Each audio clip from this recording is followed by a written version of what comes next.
खुशामदीद, good morning, इस्तकबाल है आप सबका। बहुत बहुत स्वागत प्रोग्राम सलाम जेके। जम्मू कश्मीर में ख़ास खबरें, मुल्क के बाकी हिस्सों की खास खबरें या फिर बैनुल-अक़वामी सतह पर अहम तरीन मौज़ूआत इस प्रोग्राम का हिस्सा रहते हैं।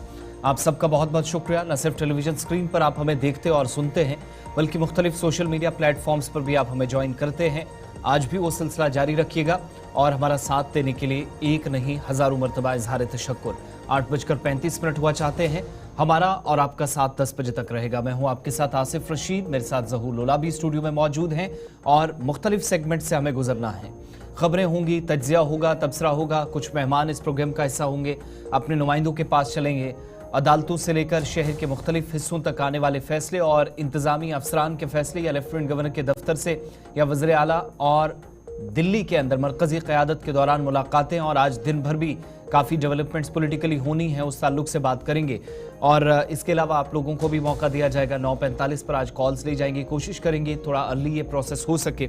और साथ साथ history of the day special segment, जहां से हमें प्रोग्राम की शुरुआत करनी है। जिन खास मौज़ूआत पर आज हमें जाना है, शुरुआत थोड़ी देर में हम साउथ कश्मीर से करेंगे, जहां एक बुरी खबर आ रही है।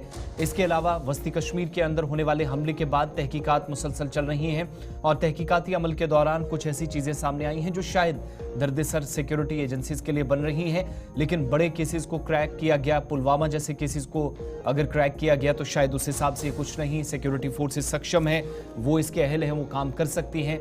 दरबार मूव फिलहाल नहीं होगा, ऐसा क्यों हम कह रहे हैं, ये थोड़ी देर में एक ऑर्डर के जरिए आपके सामने तस्दीक करेंगे। और साथ साथ दिल्ली के अंदर होने वाली मुलाकातें और इसके अलावा श्रीनगर म्युनिसिपल कॉरपोरेशन पर करोड़ों रुपए का जुर्माना एक बार फिर से हुआ है। माजी में हमने देखा कई बार अहकामात सादिर किए गए, कई बार ऑर्डर्स आए, मुआवजे की सूरत में वो जुर्माना देना था लेकिन नहीं किया गया, वक्त पर नहीं चीज़ें हो सकी। इस बार फिर से ऑर्डर आए। डिटेल्स थोड़ी देर में आपके सामने और ख़ास मेहमान भी इस प्रोग्राम में हमारे साथ ज्वाइन करेंगे। और मुख्तलिफ हिस्सों के अंदर माहौलियात पर मनफी असरात मुरतब होना, ये किस तरह के नताइज की तरफ ले जा रहा है, आपको बताएंगे कि आबी ज़खायर में मुख्तलिफ इलाकों के अंदर कमी होना या फिर सुकड़ना इस वक्त तशवीशनाक आलम बन गया है उन लोगों के लिए बिलखुसूस जो इस पर मुसलसल देखते हैं, तहकीक करते हैं। और इसके अलावा आपको ये भी बताएंगे कि अदालत से कुछ अहकामात आए जो पुराने केसेस हैं, बरसों से अदालतों में ज़ेर-ए-इल्तिवा है, उन मुकदमात को कैसे निपटाया जाए, इस ताल्लुक से भी एक प्लान तरतीब दे दिया गया है। भारत और चीन की बात होगी। और इसके अलावा आज अक़वाम मुत्तहिदा का दिन है और आज के दिन कुछ बड़े इवेंट्स पूरी दुनिया के अंदर होंगे, लेकिन उन खित्तों के अंदर जहाँ पर तनाज़ात हैं, जहाँ पर आज के वक्त में हल की ज़रूरत थी, उन एरियाज़ के अंदर फोकस नहीं हो सका। यानी यूनाइटेड नेशंस इन हिस्सों के अंदर काम करने में नाकाम साबित हुआ। और ब्रिक्स इजलास में एक एलामिया पास किया गया। एलामिया पेश या पास करने का बुनियादी मकसद कि मुख्तलिफ इलाकों के अंदर जहाँ कन्फ्लिक्ट से उनको दूर कैसे किया जाए, वो एलामिया क्या है आपको बताएंगे। और सरहदी इलाकों की बात भी इस प्रोग्राम का हिस्सा रहेगी, लेकिन इब्तिदा ज़हूर करेंगे हिस्ट्री ऑफ द डे के साथ। बहुत शुक्रिया आसिफ। तो नाज़रीन, प्रोग्राम की शुरुआत ताई फॉर्मेट के हिसाब से हिस्ट्री ऑफ द डे के साथ करेंगे कि माजी में आज के दिन की क्या अहमियत है, कौमी और बैनुल-अक़वामी सतह की चंद अहम वाक़ात है वो एक एक करके आपके सामने रखेंगे। और आपको बता दें कि आज अक्टूबर महीना चल रहा है, साल 2024 और जमेरात का दिन है, लेकिन माजी में आज के दिन क्या कुछ हुआ है एक एक करके वो आपके सामने आ रहा है। और आपको बता दें कि आज के दिन 24 अक्टूबर 1605 में मुगल हुक्मरान जहांगीर ने आगरा में तख्त नशीन हुए थे। आज आगरा में उन्होंने हुकूमत संभाली थी। फिर 1657 में आज के दिन कल्याण और ब्योंडी इन्होंने मगलू की हुकूमत में शामिल हुए। साथ दिया था मगलू का आज के दिन। और 1851 में आज के दिन कलकत्ता और डायमंड हार्बर के दरमियान पहली बार तार लाइन शुरू की गई। इसकी शुरुआत भी आज के दिन हुई थी। 1579 में पादरी S.J. थॉमस हिंदुस्तान आने वाले पहले अंग्रेज थे। इसके बाद अंग्रेजों का हिंदुस्तान आना शुरू हो गया। 1577 में चौथे सिख गुरु रामदास ने अमृतसर शहर को कायम किया। अमृतसर शहर की बुनियाद आज के दिन रखी गई है। 1861 में आज के दिन कैलिफोर्निया के जस्टिस स्टीफन ने उस वक्त के अमेरिकी सदर को पहला टेलीग्राफ पैगाम भेजा। टेलीग्राफ के जरिए पैगाम आज के दिन भेजा गया था 1861 में। और आज के दिन 1915 में न्यूयॉर्क में 25,000 खवातीन ने वोटिंग के हक के लिए मुजाहिरा किया। वोटिंग का हक खवातीन को नहीं मिल रहा था और आज के दिन ये बड़ा मुजाहिरा हुआ ताकि खवातीन को भी वोटिंग में शामिल किया जाए। 1946 में आज के दिन रॉकेट के जरिए पहली बार खला से ज़मीन की तस्वीर ली गई। ये पहला मरहला था जब आज के दिन ये तस्वीर ली गई। 1949 में न्यूयॉर्क में अक़वाम मुत्तहिदा की सदर दफ्तर की बुनियाद रखी गई थी। सदर दफ्तर की शुरुआत आज के दिन हुई थी अक़वाम मुत्तहिदा में 1949 में। और आज के दिन आपको बता दें कि 1975 में बंधुआ मजदूरी रिवायत को ख़त्म किया गया। ये सिलसिला आज के दिन ख़त्म हुआ था। और 2004 में आज के दिन ब्राज़ील ने खला में पहला कामयाब रॉकेट का टेस्ट किया, कामयाब टेस्ट रहा ये। और फिर 2005 में आज के दिन न्यूजीलैंड हिंदुस्तान नई फ़िज़ाई खिदमत मुआहिदा करने पर रजामंद हुए। दोनों मुल्कों के दरमियान ये मुआहिदा फ़िज़ाई खिदमत को लेकर हुआ और इसकी शुरुआत भी आज के दिन हुई थी 2005 में। ये थी चंद अहम वाक़ात माजी के हवाले से, लेकिन बात अब आज के हवाले से करेंगे। और सबसे पहले बात कुलगाम की करेंगे, क्योंकि जनूबी कश्मीर के ज़िला कुलगाम में जंगली जानवरों की दहशत जारी है और जंगली जानवरों ने एक कमसन बच्चे को अपना निवाला बनाया। ये अफसोसनाक खबर आपको बता रहे हैं कि कुलगाम के काजीगुंड इलाके में जहां एक कमसन बच्चा लापता था, उसके बाद उसकी तलाश बड़े पैमाने पर जारी थी आसपास के इलाकों में और खासकर जंगलाती एरिया में। फिर रात देर गई बताया जा रहा है कि जंगलात से उसकी लाश बरामद हुई है और जो जंगली जानवरों ने उससे अपना शिकार बनाया है। आपको बता दें कि सरहान यूसुफ के नाम से इसकी शनाख्त हुई है और रात देर गए ये लापता था, जिसके बाद अहल खाना के हवाले से या फैमिली मेम्बर्स की जानिब से आसपास के लोगों की तरफ से इसकी तलाश जारी थी। ताहम फिर पता चला कि ब्रिनल लुमर इलाके में एक तीनवे ने कमसन बच्चे को अपना शिकार बनाया और तीनवे के हमले में ये बच्चा जो है हलाक हुआ है। आपको बता दें कि इस हवाले से सहरान मंजूर के नाम से इसकी शनाख्त हुई है, जिसके बाद इसकी लाश फिर आबाई इलाके पहुंची और जब आबाई इलाके में इसकी लाश पहुंची तो वहाँ पे कोहराम मच गया, सफ़े मातम बिछ गई, क्योंकि एक बच्चे को कमसन बच्चा था और इसे तीनवे ने अपना शिकार बनाया। साउथ कश्मीर से खबर, और ये बात सिर्फ साउथ कश्मीर की नहीं है। इस साल आप 2024 के पहले 7 महीनों को देखेंगे तो हमारे पास जो मौजूद तफसीलात हैं कि पीर पंचाल बेल्ट से चिनाब वैली तक और जनूबी कश्मीर सबसे ज़्यादा मुतासरा इलाकों में से एक जम्मू कश्मीर मरकज़ के ज़ेर इंतज़ाम इलाके में रहे हैं। इन 3 इलाकों में 2 दर्जन से ज़ायद अफराद तेंदुए का, रीछ का या फिर दीगर जानवरों के हमलों का शिकार बने हैं। साउथ कश्मीर से हटकर नॉर्थ की बात आप करेंगे तो उड़ी के अंदर एक खातून की जान चली गई थी और कहा गया कि बंदरों ने हमला किया और जान बचाते हुए पैर फिसला, पहाड़ी से एक खातून नीचे गिर जाती है। 2 माह कबल एक हादसा पेश आया। इसी तरीके से चिनाब वैली की तरफ जाएंगे तो रीछ की जानिब से कई एक मकामात पर हमला किया गया, कई शहरी जख्मी हुए, 1 दर्जन के करीब इनकी भी तादाद बनती है। चिनाब वैली के अलावा पीर पंचाल बेल्ट में देखेंगे राजौरी पुंछ के अंदर तो हमारी जानकारी के मुताबिक गुज़श्ता 3 महीनों के दौरान अब तक की जानकारी के मुताबिक जिन लोगों की अमवात हुई हैं या जो लोग अभी तक जिनने जान गंवाई है उनकी तादाद 2 और इसके अलावा 8 लोग जख्मी हुए हैं 2 मुख्तलिफ अजला के अंदर। हमारे साथ अब्दुल हमीद हमारे नुमाइंदे इस वक्त ज्वाइन किए हैं। अब्दुल हमीद, इस वाक़े के हवाले से क्या मजीद तफसीलात हैं आपके पास? हाँ जी, कल रात का वाक़ा है जहाँ पे एक 3 साला बच्ची को लामर कुलगाम काजीगुर से उठाया दिया गया, जो चीते ने उस पर हमला कर दिया जी। लोगों ने उसका पीछा करना चाहा मगर उसको बचाने में उस बच्चे को बचाने में वो कामयाब नहीं हुए, मगर गांव वालों ने उसका पीछा नहीं छोड़ा।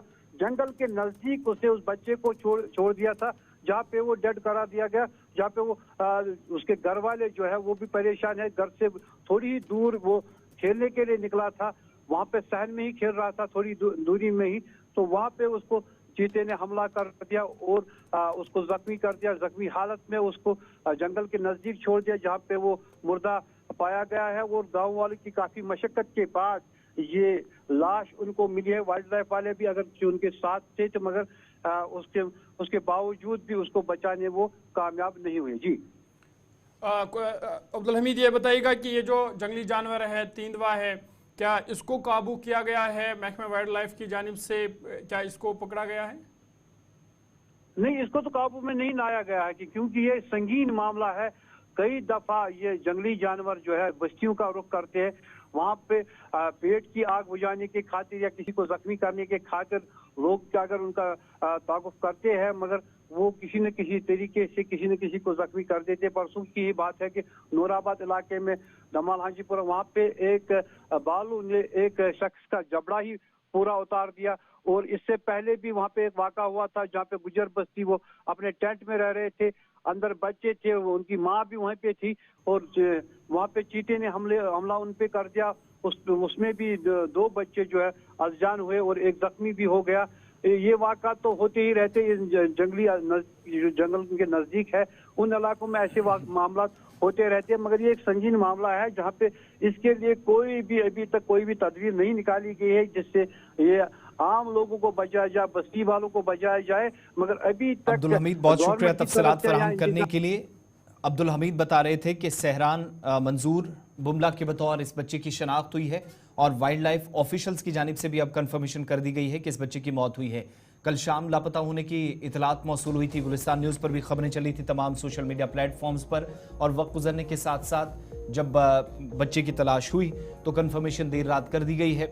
अब ऑफिशियली जो कुछ कहा गया, इसमें डूज और डोंट्स की भी एक लंबी फहरिस्त होती है, लेकिन मुश्किल सूरत हाल कई मरतबा बनती है, शायद ये चीज़ें फॉलो कई मरतबा कर पाना मुश्किल भी है, लेकिन वक्त की ज़रूरत या ज़रूरत इस बात की भी है कि इस मज़कूरा इलाके के अंदर जंगली जानवर जहाँ जहाँ पर भी इस तरह के जहाँ वारदातें होती हैं वहाँ पर फौरी तौर से काबू पाने के लिए क्या वो इक्विपमेंट, क्या वो जो केजेस अलग अलग मकामात पर लगाए जाते हैं इनके पकड़ने के लिए वो काफ़ी हैं मुतलका महकमे के पास, एक बड़ा सवाल है। और ये सवाल तब से पूछा जाने लगा था जब बडगाम के अंदर बैक टू बैक 2 हफ्तों के दौरान 2 इंसिडेंट्स सामने आए थे या इस तरह के एक बच्चे की जान भी गई थी। अब आगे बढ़ेंगे, बात ज़रा उस वाक़े की जिसने जम्मू कश्मीर को ही नहीं पूरे मुल्क को दहलाया। 7 शहरियों की मौत के बाद जम्मू कश्मीर के अंदर बड़े पैमाने पर तहकीकात जारी हैं, सिक्योरिटी अलर्ट है। गांदरबल के अंदर जो मिलिटेंट हमला हुआ और हमलावरों की तस्वीर जब वायरल हुई हैं या अब सामने आई हैं तो इससे ये अंदाज़ा लग रहा है कि फॉरेन मिलिटेंट्स जम्मू कश्मीर के इस सेंट्रल बेल्ट के अंदर जिनने इस वारदात को अंजाम दिया, और ये वो तस्वीर है जो पुलिस भी जिसकी तस्दीक कर रही है कि यही वो लोग हैं जो मेस के अंदर दाखिल हुए, जिससे तस्दीक होती है। और 2 लोग जो 2 एंगल से तस्वीरें ली गई हैं, जो सीसीटीवी फुटेज है उसके ज़रिए कैप्चर की गई तस्वीर से ये बात साबित हो रही है कि इस हमले को अंजाम न सिर्फ उस इलाके के अंदर दिया गया जो क्वार्टर का बाहर वाला हिस्सा है, बल्कि जो खबरें आ रही थी कि अंदर दाखिल होकर कुछ लोगों को यरगमाल पीर के दिन बनाया गया था और इस हमले में यरगमाल शहरियों का भी कत्ल हुआ था। तो शायद कुछ हद तक वो खबरें भी तस्दीक होती है। लेकिन दूसरी बात, जिस हिसाब से हथियारों का इस्तेमाल और जदीद किस्म के हथियार इस्तेमाल होना, AK-47 सीरीज़ जो इस्तेमाल की जा रही है वो भी बाइस तशवीश माहिरीन के मुताबिक, या तमाम वो लोग जो दिफाई तज्जियाकार हैं, मुल्क की या जम्मू कश्मीर की सलामती सूरत हाल को बहुत करीब से देखते हैं, तहकीक करते हैं, जो सूरत हाल को के मद्देनज़र बयानात देते हैं, और वो लोग मानते हैं कि जहां कत्लो गारत का ये नया एक तरीका तलाश किया गया और उस इलाके के अंदर जो बड़ा खामोश इलाका था वहां पर इस तरह के हथियारों का इस्तेमाल करना, अंदर कैंप्स के अंदर दाखिल होना, शायद एक नई टेक्निक भी उन सरबराहों की तरफ से हो सकती है जो इन तंजीमों को हेड मुख्तलिफ इलाकों के अंदर या खित्तों के अंदर कर रहे हैं। कश्मीर ब्यूरो चीफ मोहम्मद सलीम वानी हमारे साथ हैं। सलीम, एक तो इस तस्वीर की तस्दीक भी कीजिएगा और दूसरा जो जदीद हथियारों से हमले का खदशा जाहिर किया जा रहा था, कुछ हद तक ये चीज़ें साफ भी हो रही हैं कि गगनगीर हमले को शायद इसी तरीके से अंजाम दिया गया, जो सिर्फ ख्यालात थे वो शायद हकीकत में बदलते हुए नजर आ रहे हैं। सलीम, आप तक आवाज पहुंच रही है?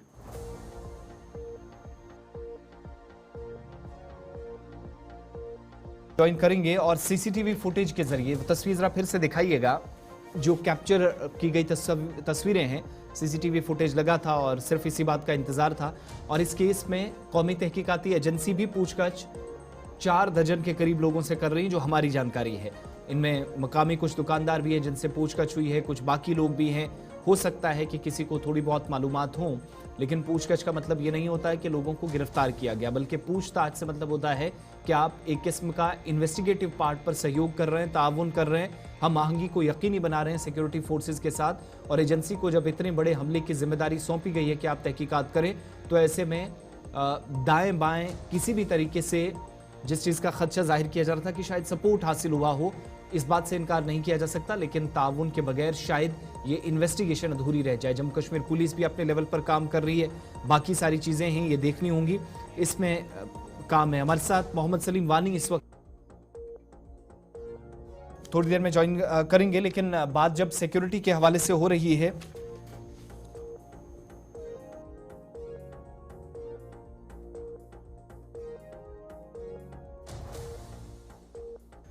बात सिक्योरिटी के हवाले से होगी तो आज के दिन पर जरा नजर दौड़ाते हैं। जम्मू कश्मीर के अंदर इस बड़े केस में तहकीकात चल रही हैं, लेकिन आज का दिन अहम इसलिए भी है क्योंकि लेफ्टिनेंट गवर्नर मनोज सिन्हा की सदारत में आज यूनिफाइड हेडक्वार्टर की मीटिंग श्रीनगर के अंदर मुनक्किद होने जा रही है और मौजूदा सूरत हाल, जो सलामती सूरत हाल बिलखुसूस है, सिक्योरिटी जायजा उसका लिया जाएगा। बेहद अहम इस एतबार से ये मीटिंग है और चूंकि एक मीटिंग कल भी हुई थी जिसमें बहुत सारी चीजें तय पाई थी कि कैसे मुख्तलिफ इलाकों के अंदर सिक्योरिटी ग्रिड को मजबूत किया जाना है, अलग अलग एरियाज के अंदर, जम्मू कश्मीर यूनियन टेरिटरी के अंदर जहां पर हमले हुए या फिर वो तंसीबात जो तामीराती ढांचों की शक्ल में है या फिर अहम तरीन मकामात है, सिक्योरिटी के एतबार से काफी हसास हैं, उन इलाकों के अंदर सिक्योरिटी ऑडिट की हिदायत भी लेफ्टिनेंट गवर्नर एडमिनिस्ट्रेशन ने दी है। ये तो कल की मीटिंग बात, लेकिन आज की जो मीटिंग है वो सबसे ज्यादा इंपॉर्टेंट है।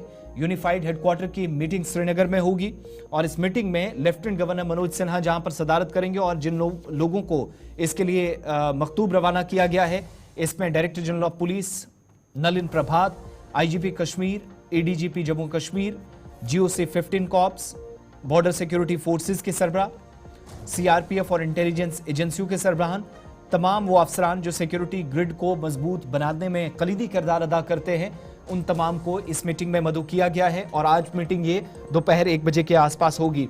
एक तो जो हमला हुआ उसके बाद तहकीकात कैसे आगे बढ़ाई जाए उस पर बातचीत होगी।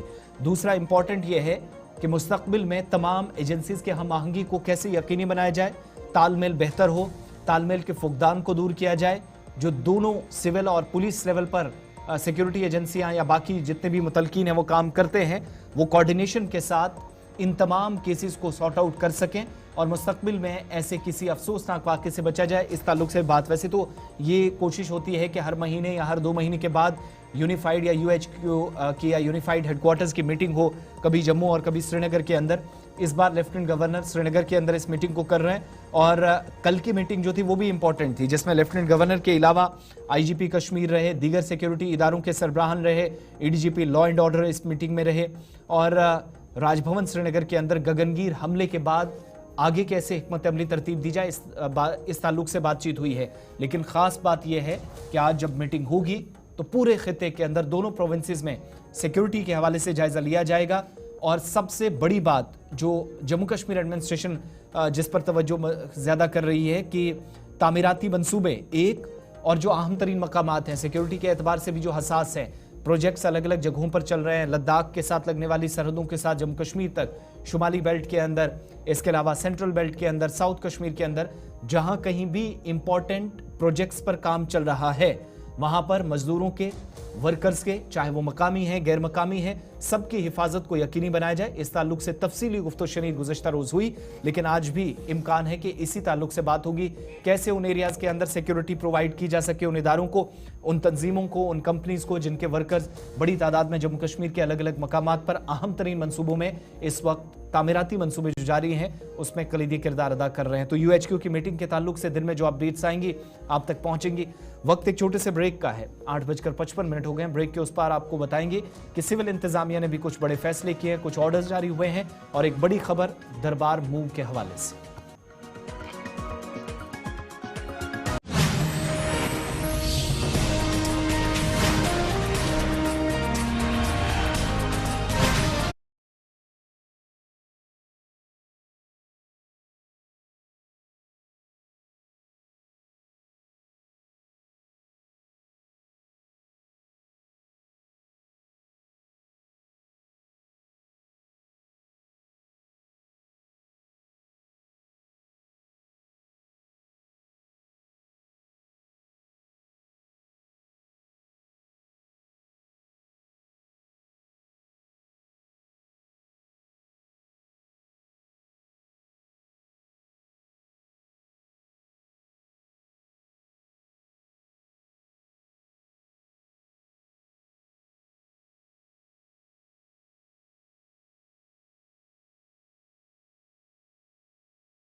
ब्रेक के बाद प्रोग्राम सलाम जेके में आपका इस्तकबाल। इससे पहले हम सिक्योरिटी वाली खबरों से हटे, एक और बड़ी खबर इस वक्त जम्मू कश्मीर से आ रही है। जनूबी कश्मीर के पुलवामा जिले से त्राल के अंदर, जहां पर एक गैर मकामी मजदूर पर पुलिस की जानिब से इसकी तस्दीक किए जाना बाकी है, लेकिन हमारे जराए जो हमें बता रहे हैं और रिपोर्ट्स हम तक पहुंची है कि गोली लगने से एक मजदूर मामूली जख्मी हुआ है। शुभम कुमार वल्द प्रीतम सिंह के तौर इस जख्मी मजदूर की शनाख्त हुई है। इनिशियल जो डिटेल्स हम तक पहुंची है, जनूबी कश्मीर का जिला पुलवामा, इलाका त्राल का, और अनऑफिशियल जो रिपोर्ट्स अभी तक हम तक पहुंच रही है कि गैर मकामी मजदूर एक लेबरर जिसका ताल्लुक उत्तर प्रदेश से है, 19 साल के करीब इसकी उम्र है, नाम शुभम कुमार वल्द प्रीतम सिंह, जिसको गोली मारी गई, जख्मी हुआ बटगुंड त्राल के अंदर। लेकिन मौसूला इतलात के मुताबिक मामूली चोटें आई हैं और तिब्बी जरूरियात के लिए, इमदाद के लिए इस वक्त अस्पताल इस शख्स को पहुंचाया गया है। इनिशियल डिटेल्स जो है शुभम कुमार के तौर पर इसकी शनाख्त हुई है। पुलिस के बयान का भी इंतजार रहेगा, थोड़ी देर में ऑफिशियल कंफर्मेशन हो जाएगी। अपने नुमाइंदे के पास चलेंगे, हमारे साथ इस वक्त शेख कौसर पुलवामा से, त्राल से इस वक्त ज्वाइन किए हैं। शेख कौसर, क्या तफसीलात हैं इस खबर के हवाले से? जी बिल्कुल आसिफ, आपको मैं बताना चाहूंगा कि इस वक्त मैं मौजूद हूँ बटगुंड इलाके में। यहाँ पे जराये के मुताबिक बताया जा रहा है कि शुभम कुमार जो 19 साल का लड़का है, बिहार का रहने वाला है। तो ये जो आप मेरे पीछे देख रहे हैं, यहाँ पे सुबह सवेरे नामालूम बंदूक बरदारों ने उस पर हमला किया है। बताया जा रहा है कि उसके हाथ में गोली लगी हुई है, जिसको बाद में त्राल हॉस्पिटल मुंतकिल किया गया, वहाँ से उसको श्रीनगर रेफर किया गया। तो अभी ये जो इलाका है, यहाँ पे आप मेरे पीछे देख सकते हैं कि पूरे इलाके को मुआसरे में ले लिया गया है। हमलावरों की तलाश वो भी जारी है। तो फिलहाल मजीद सिक्योरिटी फोर्सेस को लाया गया है। पूरे इलाके में सिक्योरिटी फोर्सेस तैनात किए गए हैं। तो ये आप मेरे पीछे जो गली देख रही है, यही वो इलाका है जहां पे नामालूम बंदूक बरदारों ने शुभम कुमार पर गोली चलाई। जी आसिफ, ये अकेला था, कुछ और थे, फैमिली मेंबर्स थे या कुछ और मजदूर, क्या डिटेल्स हैं?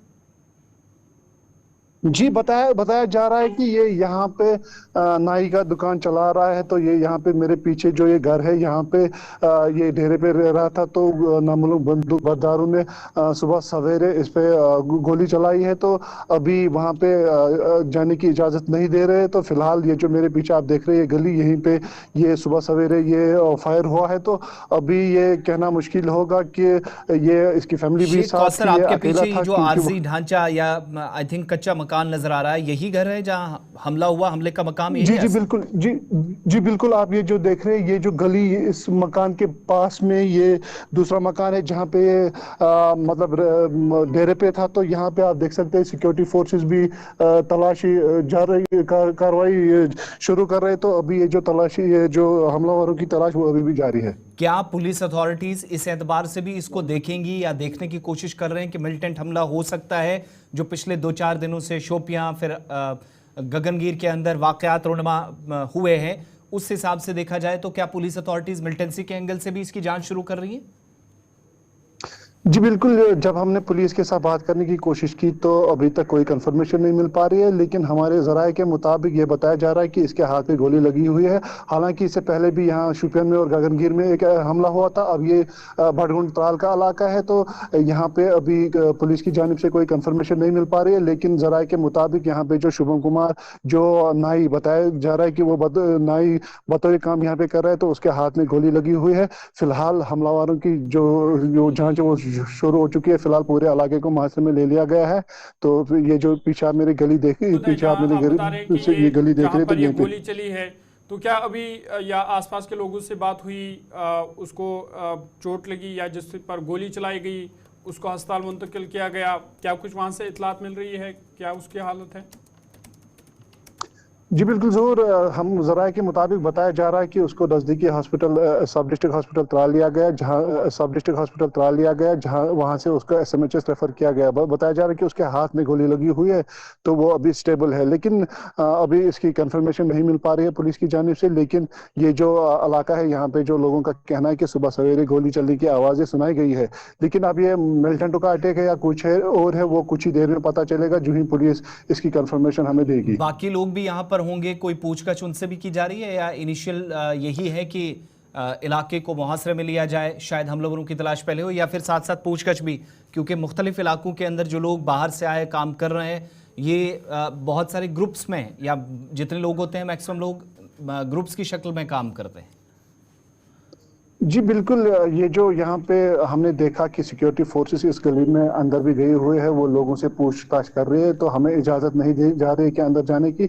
लेकिन ये हमें ज़राए के मुताबिक हमें ये मालूम हो रहा है कि पिछले जब गगनगिर में ये इंसिडेंट हो गया या शुपियन में, तो उसके बाद तमाम जितने भी यहाँ पे बाहर के काम करने वाले हैं उनको बोला गया है कि 4 बजे के बाद वो अपने डेरे पे ही रह रहे, कि ताकि कोई ऐसा इंसिडेंट फिर से पेश ना आए। तो फिलहाल यहाँ पे जो हमें ज़राए के मुताबिक ये मालूम हो रहा है कि यहाँ पे भी गोली चली है, तो अब ये कुछ ही देर में पता चलेगा। फिलहाल यहाँ पे आप देख सकते हैं कि सिक्योरिटी फोर्सेस, पुलिस, सीआरपीएफ वो यहाँ पे लगी हुई है, वो लोगों से पूछगछ कर रही है कि मामला क्या हुआ, कैसा हुआ। तो वो अभी फिलहाल अंदर जाने की हमें इजाजत नहीं दे रहे। तो फिलहाल मजीद चीजें सामने आएंगी। शेख कौसर, बहुत बहुत शुक्रिया। तस्वीर आपके सामने उस मकाम की जहाँ पर हमला हुआ है, और शेख कौसर तफसीलात भी फराहम कर रहे थे। ये तो पुलिस अथॉरिटीज़ की बात थी, डिटेल साथ साथ आएंगी वक्त गुजरने की, लेकिन इस पर मजीद बात होती रहेगी आगे प्रोग्राम में। साथ साथ कुछ और खबरें भी है। बात अब जरा उस मामले की जिसको लेकर इंतजार किया जा रहा था कि काबीना की दूसरी मीटिंग होगी और शायद राशन वाले जो इन दिनों खबरें काफ़ी ज़्यादा गर्दिश करें कि राशन में इजाफा होगा, हुकूमती सतह पर फैसला लिया जाएगा, एक तो ये। लेकिन दरबार मूव की मुंतकली के हवाले से आज दोबारा वो पुरानी रिवायात 149 साल पुरानी जो ख़त्म कर दी गई थी जून 2021 में, वो दोबारा शुरू की जाएगी। इस तरह की खबरें गुज़श्ता दिनों से गर्दिश कर रही थी। लेकिन इन दिनों में जब आपको हम रिपोर्ट कर रहे हैं, फिलहाल बहुत कम इम्कान है कि दरबार मूव का वाला वो जो पुरानी एक्सरसाइज थी वो दोबारा से हो। ऐसा इसलिए क्योंकि एक हुक्मनामा जारी हुआ है जनरल एडमिनिस्ट्रेशन डिपार्टमेंट की जानिब से। इस ऑर्डर के मुताबिक जितने भी इंतजामी सेक्रेटरीज हैं और तमाम हेड ऑफ डिपार्टमेंट्स हैं, महकमों के सरबराहान हैं, उनको 11 नवंबर 2024 से कहा गया है कि वो सिविल सेक्रेटरीट जम्मू में मौजूद रहेंगे, अपनी मौजूदगी को यकीनी बनाएंगे। और इस ऑर्डर से हमें कम से कम एक बात समझ में आई है कि जो कहा जा रहा था कि अगले कुछ दिनों में हो सकता है एक बड़ा फैसला हो, ये बात दूसरी है कि कल को जब काबीना का इजलास होगा तो शायद उसमें कोई बात रखी जाए दोबारा से दरबार मूव के हवाले से, मगर फिलहाल इसका इम्कान कम है। 11 नवंबर से सिविल सेक्रेटरीट जम्मू में दोबारा से जो रौनक लगेगी वो उन्हीं अफसरान की जो जम्मू कश्मीर इंतजामिया के मातहत काम करते हैं, और ये तमाम एडमिनिस्ट्रेटिव सेक्रेटरीज होंगे और महकमों के सरबराहान। फिर एक और चीज़ आगे चलकर जो हमें समझ आती है, जो बड़ी बात कही गई है कि अगर ज़रूरत पड़ी, ऑर्डर नंबर है 23 अक्टूबर का, यानी जो रात को 12 बजे से पहले ऑर्डर आया JKGAD 1822, इसके तहत कहा गया कि हुकूमत का मकसद सिविल सेक्रेटरीट में सरकारी कामकाज को मौसर तरीके से अंजाम देना और इस बात को यकीनी बनाना, ये एक कोशिश है और उस कोशिश का नतीजा एक ऑर्डर है। लेकिन यह भी कहा गया है कि अगर ये जो अफसरान हैं जम्मू में मौजूद रहेंगे जिनको हिदायत दी गई हैं, कहा गया कि उन्हें ज़रूरत के मुताबिक सिविल सेक्रेटरीट श्रीनगर में भी शिरकत करनी होगी। तो वो जो एक सिलसिला था 5-6 महीनों तक, वो जो सरकारी अफसरान का एक जगह से दूसरी जगह जाना, फिर 7-8 हज़ार लोग शिफ्ट होते थे, वो अभी आप इतनी जल्दी नहीं देखेंगे। इस ऑर्डर से वो बात साफ होती है। फिर दूसरी बात कि यूनियन टेरिटरी के अंदर जो अफसरान जिनको जिम्मेदारियां दी जाती हैं दोनों प्रोविंसेस में, यानी श्रीनगर में भी काम करेंगे, जम्मू में भी, इनको रोटेशन बेसिस पे कभी कभार लगाया जाता है। यानी एडमिनिस्ट्रेशन को जब ज़रूरत पड़ती है तब इनको सिविल सेक्रेटरीट जम्मू से सिविल सेक्रेटरीट जम्मू श्रीनगर भी शिफ्ट किया जा सकता है। तो कहा गया कि इस मकसद के लिए आप इस हिसाब से भी तैयार रहें। और एस्टेट्स डिपार्टमेंट जो इन तमाम अफसरान के रहने की बंदोबस्त करता है, उसको हिदायत दी गई है इस ऑर्डर में कि मुतलका जो एडमिनिस्ट्रेटिव सेक्रेटरीज हैं उनकी एप्लीकेशन पर, उनकी दरख्वास्त पर अफसरान और अमले के लिए रिहाइश फराहम की जाए। एडमिनिस्ट्रेशन अपने कामकाज को सही तरीके से करे, इसका बुनियादी मकसद इस ऑर्डर को जारी करना। 3 साल पहले आपको याद होगा दरबार मूव की जो 149 साल पुरानी रिवायत थी उसको ख़त्म कर दिया गया था। जम्मू कश्मीर में 2020 तक ये रिवायत चलती रही और 20 जून 2021 को ऐलान हुआ कि जम्मू कश्मीर इंतज़ामिया मुकम्मल तौर पर ई-ऑफिस में मुंतकिल होने जा रही। जो डिजिटल इंडिया का एक ख्वाब वज़ीर आज़म का या हुकूमत का था, उसको पूरा करते हुए यहाँ पर भी पूरे सिस्टम को ऑनलाइन किया जाएगा। तो कम से कम सरकार के मुताबिक 12 माह में आमतौर पर श्रीनगर और जम्मू में दोनों जगहों पर जो लोग काम करेंगे इससे सरकारी खजाने को भी सालाना 200 करोड़ रुपए का जो नुकसान होता था उससे भी बच जाएंगे। एक वो बचत होगी और जो महरूम तबकात हैं ये 200 करोड़ के आसपास रकूमात उनके फलाह बहबूद के लिए इस्तेमाल होंगी। इस ऑर्डर से ये पता चलता है कि गैर एलानिया दरबार मूव है, लेकिन 11 नवंबर से जिम्मेदारियां हेड ऑफ डिपार्टमेंट्स को या फिर इंतजामी सेक्रेटरीज को जम्मू सिविल सेक्रेटरीट में देनी है। इस बीच अगर जरूरत पड़ी तो एडमिनिस्ट्रेशन उनको श्रीनगर बीच में ले जा सकती है, जिसके लिए उनको तैयार रहना है। चलिए, ये थी इंतजामी के हवाले से बात, दरबार मूव के हवाले से, और बात अब जम्मू कश्मीर के हवाले से करेंगे। और आपको बता दें कि वज़ीर आला जम्मू कश्मीर उमर अब्दुल्ला दिल्ली दौरे पर है और वज़ीर आला का ओहदा संभालने के बाद उमर अब्दुल्ला का ये पहला दौरा है, जहां पे उन्होंने कल वज़ीर दाखिला अमित शाह से मुलाकात की। और आज का दिन काफ़ी अहम है क्योंकि बाद दोपहर वो आज वज़ीर आज़म नरेंद्र मोदी से मुलाकात कर सकते हैं। बड़ी खबर आपको बता रहे हैं कि उमर अब्दुल्ला आज वज़ीर आज़म नरेंद्र मोदी से मुलाकात कर सकते हैं। कल जब उन्होंने वज़ीर दाखिला अमित शाह से उनकी रिहाइशगाह पर मुलाकात की तो कई अहम मामलों पर तबादला ख्याल हुआ, खासकर रियासती दर्जे की बहाली के हवाले से बातचीत हुई और फिर जम्मू कश्मीर की जो मौजूदा सूरत हाल है उस हवाले से भी बातचीत हुई। और उमर अब्दुल्ला और वज़ीर दाखिला अमित शाह के बीच ये मुलाकात एक ऐसे वक्त में हुई जब 2-3 दिन पहले गगनगीर हमला पेश आया, जिसमें डॉक्टर समेत 7 अफराद जो थे वो हलाक हुए। तो उस हवाले से भी वज़ीर दाखिला अमित शाह को ब्रीफिंग दी गई। साथ ही साथ जम्मू कश्मीर के लोगों के जो मसाइल है या जो चैलेंज है इस पर जम्मू कश्मीर में, उस हवाले से भी उमर अब्दुल्ला ने वज़ीर दाखिला अमित शाह को ब्रीफिंग दी।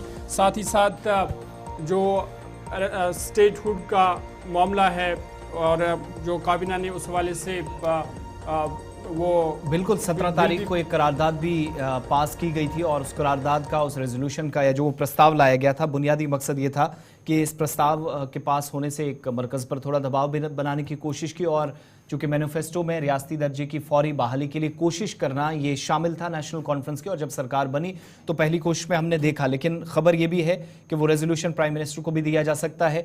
दूसरा, रूस के अंदर काजान शहर में जहां पर ब्रिक्स समिट चल रहा था, वहां पर मीटिंग खत्म करने के बाद तकरीबन 5000 किलोमीटर का सफर प्राइम मिनिस्टर को तय करना है और थोड़ी देर बाद वो दिल्ली पहुंचेंगे। हमारे पास जो जानकारी है 12 घंटे का सफर काजान से दिल्ली तक तकरीबन है और उसके बाद दोपहर के बाद ये मुलाकातों का सिलसिला शुरू होगा। उसी दौरान खबर है कि प्राइम मिनिस्टर से उमर अब्दुल्ला की बतौर चीफ मिनिस्टर पहली मुलाकात हो सकती है।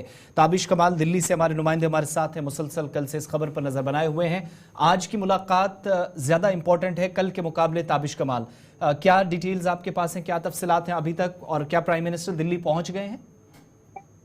बिल्कुल, देखिए आसिफ, कुछ ही देर के बाद प्राइम मिनिस्टर जो है दिल्ली पहुंच जाएंगे और उम्मीद ये जताई जा रही है कि दोपहर के बाद किसी भी समय उनसे समय मिल सकता है। यानी कि जो सूबे के मुखिया हैं उमर अब्दुल्ला, क्योंकि 2 दिन से वो दिल्ली में मौजूद हैं, कल और आज दूसरा दिन हो चुका है और वो लगातार ये कोशिश कर रहे हैं कि सूबे के जो हालात हैं उससे केंद्र सरकार को यानी सेंट्रल गवर्नमेंट को बताया जा सके किस तरह के हालात है। देखिए 370 और 35 होने के बाद ये पहला इलेक्शन था और उस इलेक्शन में जिस तरह की परफॉर्मेंस वहाँ की पॉलिटिकल पार्टीज ने की, वहां पर जो वादे किए गए हैं उन वादों को पूरा करने की जिम्मेदारी अब चीफ मिनिस्टर पर, और ऐसे में सेंट्रल गवर्नमेंट और स्टेट गवर्नमेंट का तालमेल होना बहुत ज्यादा जरूरी है। और इसीलिए उमर अब्दुल्ला भी कोशिश कर रहे हैं कि सेंट्रल गवर्नमेंट को साथ लेकर के चला जाए, जिससे सूबे के जो अहम विकास है उनको किया जा सके। दूसरी तरफ देखिए आसिफ, हमारे पास ये भी बड़ी खबर अभी आई है कि उमर अब्दुल्ला सिर्फ प्रधानमंत्री से ही मुलाकात नहीं करेंगे बल्कि और भी कैबिनेट मिनिस्टर से वो मिलने की कोशिश कर रहे हैं। तमाम जो कैबिनेट है उनसे वो मिलने की कोशिश करेंगे, जिससे जम्मू कश्मीर के हवाले से वो कुछ अहम फैसले करवा सकें, कुछ चीजों को वहां पर ले जाने के लिए वो कामयाबी हासिल कर सके। देखिए कुछ प्रोजेक्ट ऐसे हैं जो सेंट्रल गवर्नमेंट के अधीन है और सेंट्रल गवर्नमेंट के साथ मिलकर अगर स्टेट गवर्नमेंट अब काम करती है तो बड़े फायदे जम्मू कश्मीर के आवाम के लिए हो सकते हैं। और ऐसे में उमर अब्दुल्ला की कोशिश रहेगी कि वो सेंट्रल गवर्नमेंट के साथ मिलकर के तालमेल बना करके चले, क्योंकि जम्मू कश्मीर अब यूटी स्टेट है, क्योंकि पूर्ण राज्य का दर्जा इस वक्त नहीं है उनके पास में। और लगातार ये मांग कर रहे हैं उमर अब्दुल्ला। कल भी जिस वक्त मीटिंग हुई है तो हमारे जराये के हवाले से खबर हमारे पास थी कि उन्होंने वहां पर जाकर के ये डिमांड की थी कि आप पूर्ण राज्य का दर्जा दीजिए। दूसरी अहम बात ये उन्होंने कही कि जो वहां की सुरक्षा है, वहां की जो सूरत हाल है उन पर बातचीत करें। तो ये बहुत अहम मुद्दे रहने वाले हैं। अब देखना बहुत अहम रहेगा कि आज किन किन कैबिनेट मिनिस्टर से मिल सकते हैं। 3-4 जो मिनिस्टर्स हैं जिनका जम्मू कश्मीर से सीधा ताल्लुक हो सकता है, जिसमें फाइनेंस मिनिस्ट्री है, वहां पर वो मुलाकात कर सकते हैं। दूसरी तरफ हेल्थ को लेकर के खबरें बिल्कुल, लगातार चूंकि कर रहे हैं। जो ताबिश हेल्थ कुछ मिनिस्टर दिनों बाद हम देखेंगे 4 नवंबर से असेंबली सेशन भी शुरू हो रहा है, तो विधानसभा में हो सकता है कि बजट को लेकर भी बात हो और 5 सालों के बाद बजट जम्मू कश्मीर ने खुद पेश करना है। अब तक दिल्ली से सारा सिलसिला चलता रहा है और शायद निर्मला सीतारमन से मुलाकात काफी ज्यादा जरूरी और महत्वपूर्ण हम समझ रहे हैं। एक चीज और भी जो हमारे नोटिस में आई कि शायद इंडिया अलायंस के कुछ लीडर्स भी हो सकते हैं, इंक्लूडिंग कांग्रेस की टॉप लीडरशिप, मुलाकात का इम्कान है। तो क्या कोई स्केड्यूल सामने आया या सिर्फ अभी खबरों तक ही ये चीजें सीमित हैं? इंडिया अलायंस को लेकर के अभी भी कोई खबरें दिल्ली में नहीं है और ना ही कोई ऐसी हलचल है, क्योंकि तमाम जो पॉलिटिकल लीडर हैं इंडिया अलायंस के वो भी हम लोगों से बात करते हैं। तो ऐसे में अभी तक ये खबर नहीं आई, क्योंकि कल राहुल गांधी, सोनिया गांधी, प्रियंका गांधी, मल्लिकार्जुन खड़गे ये सब वायनाड में मौजूद थे। प्रियंका गांधी का नॉमिनेशन फाइल हुआ था। आज तमाम जो लीडरान है वो दिल्ली में मौजूद रहेंगे। हो सकता है कि देर शाम उमर अब्दुल्ला राहुल गांधी या मल्लिकार्जुन खड़गे से मुलाकात कर सकते हैं, लेकिन अभी तक सियासी गलियारों में इस तरह की कोई चर्चा सुनने के लिए नहीं मिली है। जब हम स्टेटहुड की बात करते हैं तो जिस तरह से मरकजी सरकार ने भी पार्लियामेंट में भी ये कहा कि जम्मू कश्मीर को रियासत का दर्जा बहाल किया जाएगा, फिर मैनिफेस्टो में भी हमने देखा कि जो मरकजी वज़रा थे उन्होंने इस पर जोर दिया कि जम्मू कश्मीर को रियासत का दर्जा बहाल किया जाएगा। और अब जबकि पहली काबीना में इसकी करारदाद मंजूर हुई, फिर LG ने भी इसको हरी झंडी दिखाई, तो क्या अब ये माना जाए कि कहीं ना कहीं मरकजी सरकार भी अब रियासत दर्जे की बहाली को हरी झंडी दिखाएगी?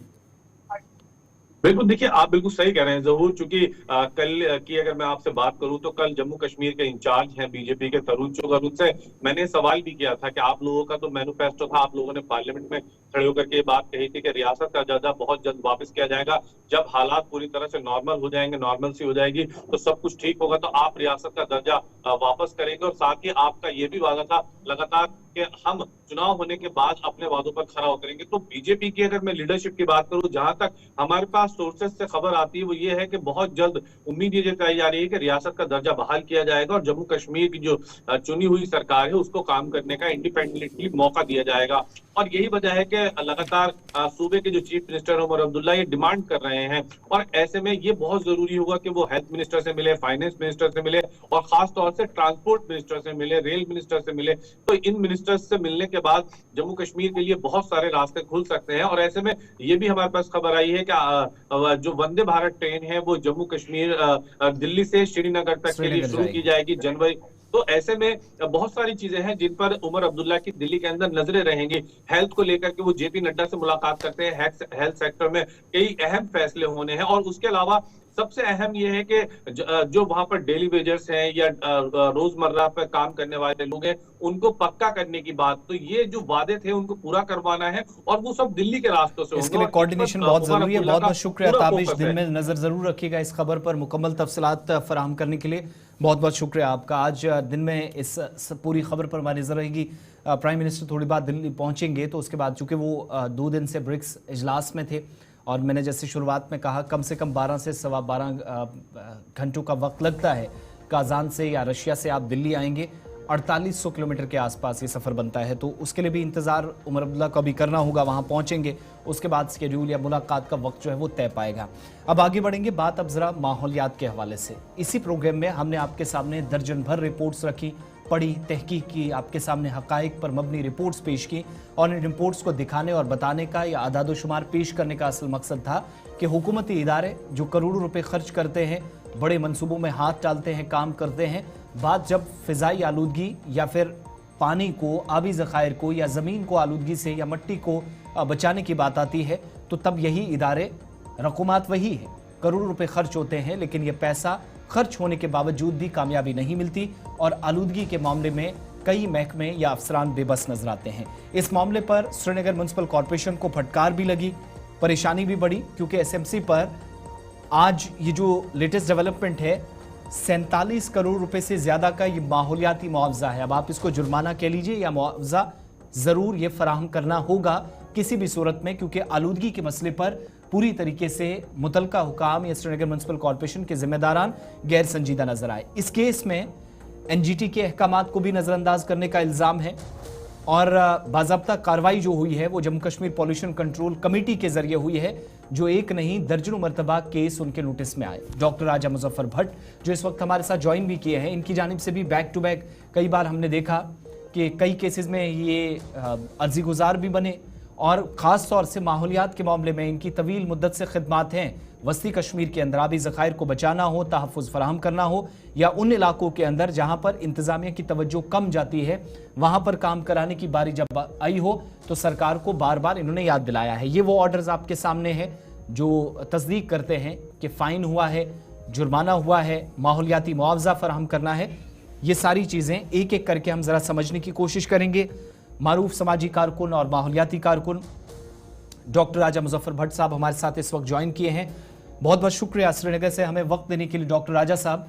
ये जो केस है जिसमें 47 करोड़ रुपए से ज़्यादा की रकम माहौलियाती मुआवजे के तौर पर अदा करने की बात हम कर रहे हैं, ये जहाँ तक हमें याद है अप्रैल 2022 में भी एक पेशरफ्त हुई थी। उस वक्त वो जो एक्सरसाइज थी एक छोटी सी, क्या ये उसी केस में डेवलपमेंट है या कोई नया केस है? और ये जो पूरा ऑर्डर है ज़रा इसको मुख्तसरन वजाहत करिए और हमारे देखने वालों को बताएं कि श्रीनगर म्युनिसिपल कॉर्पोरेशन की गलती क्या थी जिसके लिए आज उस पर ये सीधे तौर पर करोड़ रुपए का जुर्माना लगा है। बहुत बहुत शुक्रिया आसिफ साहब। मैं पहले गुलिस्तान का शुक्रिया अदा करूंगा। आप जो हमेशा जो है इस केस का जो फॉलो अप करते रहते हैं, जो नेशनल ग्रीन ट्रिब्यूनल में पिछले तकरीबन 3.5 साल से चल रहा है मेरा केस। ये दूध गंगा जो है असल में खाली मतलब इससे इरिगेशन नहीं होता खाली, या हमारे खेत है, खलियान है, बाग है, इसके अलावा ये पीने का पानी इससे सप्लाई होता है जो हमारा श्रीनगर का अप टाउन एरिया है। 8 लाख लोगों को पीने का पानी इसी दूध गंगा से पिलाया जाता है, सप्लाई किया जाता है। दूध गंगा वाटर सप्लाई स्कीम जो करालपुरा में है। तो इस हवाले से जो है 3.5 साल से केस चल रहा। 2 इश्यूज थे इसमें। एक तो इलीगल माइनिंग के हवाले से था, जो इलीगल कानकनी हो रही है, बोल्डर, रेत, बाजरी जो निकाली जा रही है चाडोरा के आसपास से, और उसके अलावा जो इसमें सॉलिड वेस्ट जाता है, लिक्विड वेस्ट जाता है, चाहे गांव देहात में जाता है, चाडोरा टाउन में जाता है, चाडोरा से नीचे जाता है, फिर श्रीनगर म्युनिसिपल कॉर्पोरेशन के लिमिट्स में जाता है। श्रीनगर म्युनिसिपल कॉर्पोरेशन ने इसमें सबसे बड़ा जो इसमें गुनाह किया अगर हम कह सकते हैं वो है श्रीनगर म्युनिसिपल कॉर्पोरेशन, जिनको एनफोर्स करना था जितने भी एनवायरमेंटल लॉज हैं, चाहे एनवायरमेंटल प्रोटेक्शन एक्ट 1986 हो, म्युनिसिपल सॉलिड वेस्ट रूल्स 2016 के हो, water prevention and control of pollution act 1974 का हो, उनको इन लॉज की, इन रूल्स की इम्प्लीमेंटेशन अमलावरी करनी थी जी। पर मुझे अफसोस से कहना पड़ता है कि इसी श्रीनगर म्युनिसिपल कॉर्पोरेशन ने इन कवानीन की दरिया उड़ाई है, और जैसे हम अंग्रेजी में कहते हैं कि tax payers money goes into the deep drain, वैसे ही जो है डीप ड्रेन में गया है ये। वो जितना भी पैसा उन्होंने वर्ल्ड बैंक से लाया 2014 के फ्लड्स के बाद, इन्होंने कहा कि हम फ्लड मिटिगेशन करेंगे नटीपोरा में, छानपोरा में, बागात में, बरजोला में, और इन्होंने वो फ्लड जो है, फ्लड का पानी निकालने के आड़ में उसके साथ सीवर लाइंस जोड़ दी।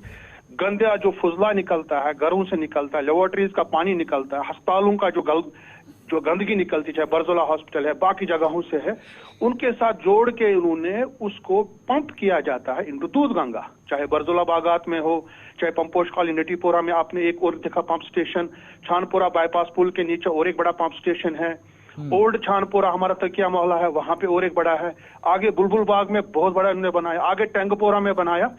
और ये जो है सरासर वायलेशन थी water prevention and control of pollution act. पहले भी जुर्माना इन पे हुआ 1 करोड़ रुपए, उसके बाद 32 करोड़ रुपए टोटल सरकार पे हुआ, उससे फिर बाद में टेंडर भी निकाली गई, उसके बाद 140 करोड़ का प्रोजेक्ट डीपीआर सैंक्शन करवाया गया। अब देखिए कितना टैक्स पेयर का मनी जाता है। आखिरकार इसका जो दबाव किस पे पड़ता है? अगर काश उन्होंने अच्छा काम किया होता उस पे 2014 के फ्लड्स के बाद, वो पैसा सही में खर्च किया होता, सही में इन्होंने एसटीपीज कायम किए होते, आज ये नौबत नहीं आती। और आज जो है इन पे 41 करोड़ 47 लाख 61 हजार रुपए का एनवायरमेंटल कंपनसेशन इन पे जो लगाया गया है on the direction of national green tribunal और जम्मू कश्मीर की जो पोल्यूशन कंट्रोल कमेटी। डॉक्टर साहब एक चीज और भी कंफर्म कीजिएगा, ये मुआवजा जो है वो एनवायरमेंटल के हिसाब से जो काफी अहमियत का हामिल आप बता रहे हैं, ये क्या इसकी कोई मुद्दत या हद कोई मुकर्रर की गई है, कब तक करना है? नंबर 1। नंबर 2, बिल्कुल इसमें ऑर्डर में ही लिखा है, ये 19 अक्टूबर का ऑर्डर है, इसमें जो है साफ साफ लिखा गया है कि honourable therefore in view of the aforesaid reasons and in compliance with the directions of honorable National Green Tribunal dated 10 July 2024, environmental compensation amounting to rupees 41 crore 47 lakh 61,000 is hereby levied upon Commissioner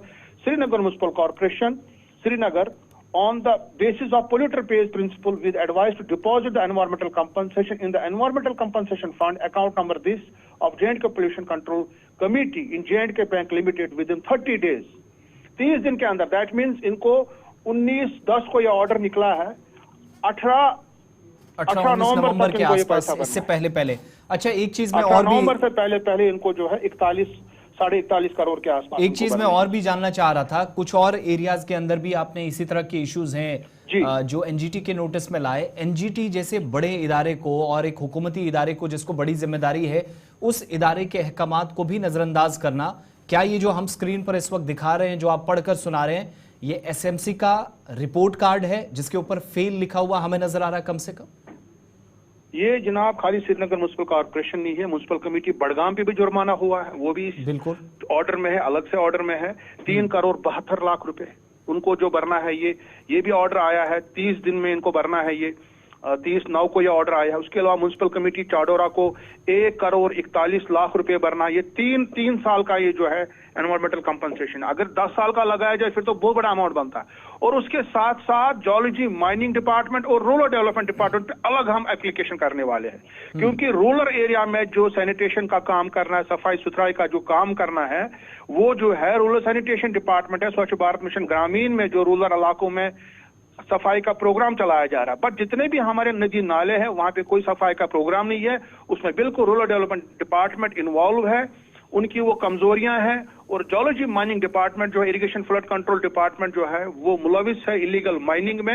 इन्होंने mining के हवाले से जो compensation लगाया है वो गरीब मजदूरों पे इन्होंने, कोई टिपर वाला है, कोई ट्रक वाला है, कोई ट्रैक्टर वाला है, और उनको जो पैसे खाने वाले लोग जो हैं, जो इसमें धांधलियां करने वाले लोग जो डिपार्टमेंट है, चाहे जियोलॉजी माइनिंग है, इरिगेशन फ्लड कंट्रोल है, उन पे कोई कंपनसेशन अभी नहीं हुआ है। और हम जो है अगली हियरिंग में, कुछ दिनों में हियरिंग है, उसमें एक बाकायदा एप्लीकेशन करेंगे और जो है एनवायरमेंटल कंपनसेशन की असेसमेंट अंडर पोल्यूटर पे। राजा मुजफ्फर साहब, ये जो एसएमसी पर जो जुर्माना लगा है 41 करोड़ रुपए का, क्या ये सिर्फ महकमे को अदा करना है या जो मुलाजमीन हैं या जो सरबराह हैं एसएमसी के, उनके खिलाफ भी कार्रवाई होगी? इसमें बाकायदा कहीं कहीं लिखा गया ऑर्डर में कि आप आइडेंटिफाई कीजिए कौन कौन से मुलाजमीन हैं जो इसमें मुलविस थे, और इन्होंने इस बाकायदा Jammu Kashmir pollution control committee ने बाकायदा लिस्ट भेजी है, चाहे श्रीनगर म्युनिसिपल कॉर्पोरेशन हो, चाहे म्युनिसिपल कमेटी चाडोरा हो, म्युनिसिपल कमेटी बड़गाम हो, उस वक्त कौन एग्जीक्यूटिव ऑफिसर था वहां पे, कौन वार्ड ऑफिसर था, कौन क्या था, उनकी भी लिस्ट भेजी है। अब ये डिपेंड करता है कि नेशनल ग्रीन ट्राइब्यूनल क्या उन पे जिम्मेदारी ये करेगी कि उन्होंने जो अपनी गलतियां की, उनने गलतियां की हैं, उनने सही तरीके से काम नहीं किया है। ये डिपेंड करता है कि अब नेशनल ग्रीन ट्रिब्यूनल इसको कैसे लेगा। मगर ये जो पैसा है 41 करोड़ 47 लाख 61 हजार रुपए, ये पैसा बाकायदा खर्च किया जाएगा इसी दूध गंगा की रेस्टोरेशन पे। ऐसा नहीं है कि उनने पैसा लाया फिर उनको जुर्माना किया फिर सरकारी खजाने में गया। ये सरकारी खजाने से बाद में जो है बाकायदा इस पे जो है टेंडर आउट होता है और इस पे फिर काम भी होता है। ऑलरेडी जो है 140 करोड़ का डीपीआर बना हुआ है और इन्होंने इस पे काम शुरू करना था, और उसमें इन्होंने लिख के दिया है कि हमने जो टेंडर भी निकाला 46 करोड़ रुपीस का टेंडर यूवीडी ने, इस पे जो एसटीपीज बनाने थे, मगर उनको अब जमीन नहीं मिल रही है। बहुत बहुत शुक्रिया डॉक्टर राजा मुजफ्फर भट्ट साहब अपनी बात रखने के लिए और ये समझाने के लिए कि 41 करोड़ 47 लाख रुपए से ज्यादा की रकम अदा करनी है, ये क्यों करनी है, किस वजह से करनी है, और जो माजी में कोताहियां और गलतियां हुई हैं उसका खमियाजा कहीं मुस्तकबिल में हम न भुगतें, शायद इस चीज़ की तरफ जा रहे हैं। एक छोटा सा ब्रेक होगा, ब्रेक के उस पर जब वापस आएंगे तो जब माहौलियात के ताल्लुक से बात हो रही है तो 2 रिपोर्ट्स बैक टू बैक कोशिश करेंगे कि आपके सामने रख सकें कि मुख्तलिफ इलाकों के अंदर ये जो राजा साहब बता रहे थे ना कि अगर पानी कहीं पर है तो ठीक है, उसको भी साफ नहीं रखा जा सका है। कुछ एक एरियाज में टोटली जो आबी ज़खायर हैं वो सुकड़ गए हैं। एक तो ये इस पर कुछ आदाद शुमार आए हैं, और साथ साथ पूरी यूटी के अंदर आज के वक्त में जो वेस्टेज है, जो आलूदगी से बचने के लिए हमने इकदाम किए हैं, उसमें क्या कामयाबी मिली है और रिपोर्ट्स क्या बताती हैं कि रिकवरीज या मुख्तलिफ इलाकों के अंदर वो मकामात जहां पर कचरा या गंदगी और गलाजत के अंबार इकट्ठे कर दिए गए हैं, क्या कोई साइंटिफिक तरीकाकार है कि साइंसी एतबार से इस फुजले को इस इलाके से या किसी भी एक पर्टिकुलर इलाके से ज़ाया किया जाए और नुकसान से बचा जाए? इस पर डिटेल्स ब्रेक के उस पार।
ब्रेक के बाद आपका खैर मकदम है। प्रोग्राम सलाम जेके देख रहे हैं आप, और एक पड़ाव पर हम दाखिल हुए हैं और बात माहौलियात की हो रही थी, तो बात आपके सामने दरियाई जहलिम और नदी नालों की भी रखते हैं। और आपको बता दें कि दरियाई जहलिम और नदी नालों में सतह की कमी में रिकॉर्ड तोड़ कमी देखी गई है और आलूदगी से माहौलियात को ज़बरदस्त नुकसान पहुँचा है, जिस वजह से आबी ज़खायर जो है वो सुकड़ते जा रहे हैं, इसकी तस्दीक हुई है।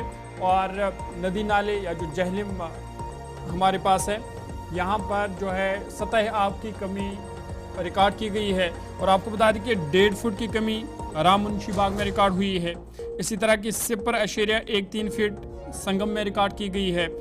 करीबन 1.25 फीट आशम में रिकॉर्ड की गई है। और इसी तरह से जो बाकी नदी नाले हैं उनमें भी जो सतह आब है उसमें रिकॉर्ड कमी देखी गई है। आपको बता दें कि वादी में बारिशों की शदीद कमी से खुश्क मौसम के बायस दरियाई जहलिम समेत वादी के नदी नालों में सतह आब रिकॉर्ड सतह तक कम हो गई है।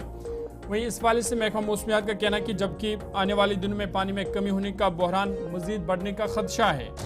मुतल्लिका महकमे के मुताबिक दरियाओं और नदी नालों में पानी की सतह में खतरनाक हद तक मजीद कमी वाक़ा हो सकती है और इसी तरह की सूरत हाल गुज़िश्ता बरस भी पैदा हुई थी। महकमा मौसमियात के मुताबिक रवा माह के आखिर तक वादी के मैदान इलाकों में बारिशों का बहुत कम इम्कान है। दरियाई जहलिम और इसके मुआविन नदियों में सतह आब में नुमाया गिरावट देखी गई है। वादी भर में चश्मे सूख गए हैं और कुदरती आबी ज़खायर में सतह आब मुतवातर तौर कम होती जा रही है, लेकिन इस पर कोई इकदाम नहीं उठाए जा रहे हैं। ये बात काबिल जिक्र है कि गुज़िश्ता बरस 15 सितंबर 2023 को जहलिम में पानी की सतह में 70 बरस के रिकॉर्ड कमी वाक़ा हुई थी। महकमा आपाशी और फ्लड कंट्रोल के मुताबिक संगम में 0.13 फुट पानी की सतह रिकॉर्ड की कमी देखी गई है, जबकि पिछले साल 15 सितंबर 2023 को संगम में पानी की सतह 0.09 पहले थी और अब ये बढ़कर 0.13 हो गई है। तो आप इसमें अंदाज़ा लगा सकते हैं कि किस तरह ये जो सतह आब की कमी है ये लगातार इसमें मुतवातर तौर ये बढ़ती जा रही है। वहीं राम मुंशी बाग की बात करें तो दरियाई जहलिम की सतह 1.51 फीट यानी 1.5 फुट के करीब रिकॉर्ड की गई है, जो अब तक का नया रिकॉर्ड है। वहीं सरकारी रिकॉर्ड बताता है कि पिछले साल सितंबर में राम मुंशी बाग में पानी की सतह 2.15 फुट तक गिर गई थी। ज़िला बानीपुरा के अशम में 1.34 फुट रिकॉर्ड की गई, जो पिछले साल सितंबर में करीबन 1.5 फुट थी, जो 70 साल में सबसे कम रिकॉर्ड की गई। इसके अलावा पामपुर में, वलर में या दीगर जो नदी नाले हैं वहाँ पर भी जो पानी की सतह है उसमें कमी पाई गई है। साथ साथ खड़वनी वैष्णो नाला या विची में नाला रंबी आरा, बटकूट में नाला लिदर या जो दीगर नदी नाले हैं लगातार उनमें जो ये सतह आब है उसमें कमी दिखाई दे रही है। और वजह यही है कि माहौलियात को नुकसान पहुँचाया जा रहा है और इस हवाले से कोई इकदाम नहीं उठाया जा रहा है। और ज़रूरत इस बात की है कि इस हवाले से इकदाम उठाए जाए ताकि ये जो कुदरती ज़खायर हमारे पास है इनमें जो सतह आब की कमी है वो बरकरार रहे। चलिए, आलूदगी के हवाले से बात हो रही है तो बात अब जरा करते हैं प्लास्टिक को भी जम्मू कश्मीर के अंदर क्या साइंसी तरीके से ख़त्म करना या ज़ाया करने का कोई तरीका है या नहीं, और आज के वक्त में मटेरियल रिकवरी की कितनी फैसिलिटीज़, कितनी सहूलियात मरकज़ के ज़ेर-इंतज़ाम इलाके में, यूनियन टेरिटरी में, केंद्र शासित प्रदेश में, दोनों एरियाज़ के अंदर मौजूद हैं। ये जो रिसाइकलिंग का प्रोसेस है कुल मिलाकर इसके लिए 32 सहूलियात आज के वक्त में मटेरियल रिकवरी की जो 32 फैसिलिटीज़ हैं वो दस्तियाब हैं। 2023 और 24 में कुल मिलाकर आप देखेंगे तो इन फैसिलिटीज़ का इस्तेमाल करते हुए 52.82% फुजला या जो कचरा था उसको अलग अलग मकामात पर 32 सहूलियात के जरिए इस्तेमाल करके इसको ठिकाने लगाया गया। और प्लास्टिक से जो फैलने वाली आलूदगी है उससे निपटने के लिए इंतजामिया के मुताबिक वो कोशिशों में मुसलसल लगी हुई है। बात जब मटेरियल रिकवरी फैसिलिटीज़ की हो रही है तो जम्मू कश्मीर के अंदर कुल मिलाकर 32 फैसिलिटीज़ आज के वक्त में मौजूद हैं।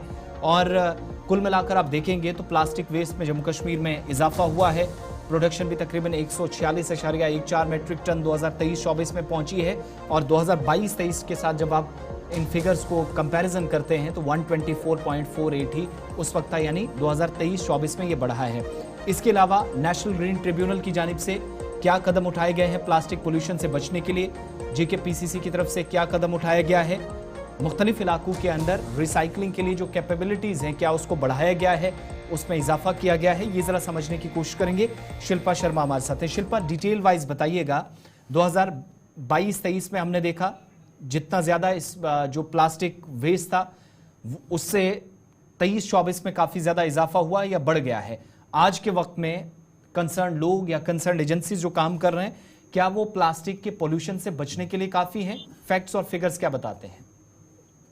जी बिल्कुल, देखिए केंद्र शासित प्रदेश जम्मू कश्मीर में प्लास्टिक प्रदूषण से निपटने के लिए 32 जो है वो ऑपरेशनल मटेरियल रिकवरी फैसिलिटीज यानी कि MSR जो है वो संचालित है, जहां पर अगर जिस प्रकार से आपने कहा कि 2022 और 2023 की अगर मैं बात करूं तो जहां पे 49.95% जो है वो वेस्ट मटेरियल जो है यानी कि प्लास्टिक वेस्ट जो है वो रिसाइकल किया गया। लेकिन ये काफी ज्यादा इंक्रीज हुआ है 2023 और 2024 में, जहां पर जो आंकड़ा बताया जा रहा है वो 52.82% है। ये आंकड़ा जो है यानी कि प्लास्टिक जो है वो रिसाइकल किया गया है, लेकिन ये बड़ा भी है। और इसी को लेकर जो है वो जिस तरीके से मटेरियल रिकवरी फैसिलिटीज यानी कि MRF के द्वारा जो है वो यहाँ पर 32 ऑपरेशनल काम किया जा रहा है, रिसाइकल प्लास्टिक को किया जा रहा है। और एक बहुत ही इंपॉर्टेंट रोल है प्लास्टिक को लेकर, जहाँ पर एक रणनीति का ये एक हिस्सा भी है। और इसी को लेकर अगर हम बात करें नेशनल ग्रीन ट्रिब्यूनल की, तो जहाँ पर नेशनल ग्रीन ट्रिब्यूनल को अपडेट भी दिया गया और JKPCC ने ये भी कहा है कि JKPCC ने ये हाईलाइट किया है कि